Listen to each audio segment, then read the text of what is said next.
dans les traditions spirituelles et notamment dans l'ésotérisme, le mysticisme, les écoles de mystère. Les écoles de mystère, nous parlons beaucoup des maîtres ascensionnés. Lorsqu'on dit que cet homme est un homme ascensionné, c'est un maître ascensionné. C'est pourquoi la tradition égyptienne déjà avait mis en place ce qu'on appelle des écoles de mystère.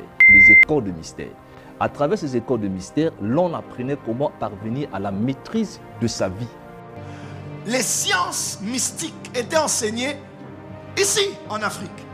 Mais les choses ont été réparties différemment. Voilà pourquoi je vous annonce que la spiritualité revient en Afrique. Tout revient, je vous dis, tout revient, tu n'as pas entendu. Je dis, tout revient en Afrique.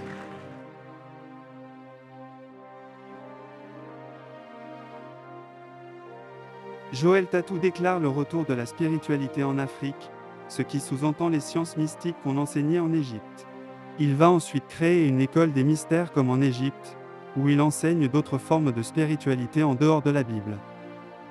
Je parle aussi de spiritualité, pas seulement par rapport à la Bible, mais par rapport à d'autres formes de spiritualité.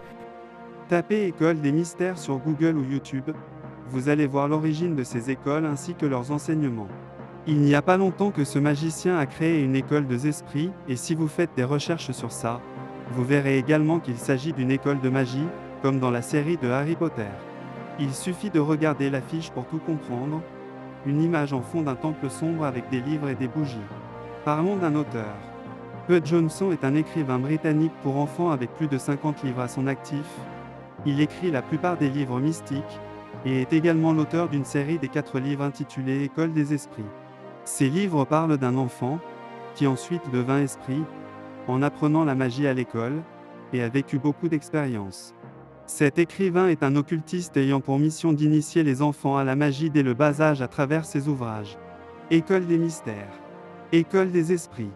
Frères et sœurs, tous ceux-ci ne sont que des signes apparents, pouvant vous permettre de comprendre que Joël Tatou est un magicien.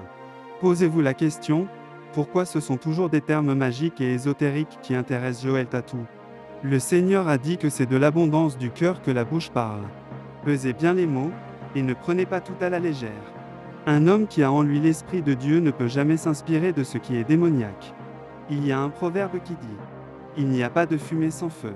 Considérez que rien n'arrive sans cause, examinez toutes choses et priez. Que le Seigneur Jésus vous ouvre les yeux.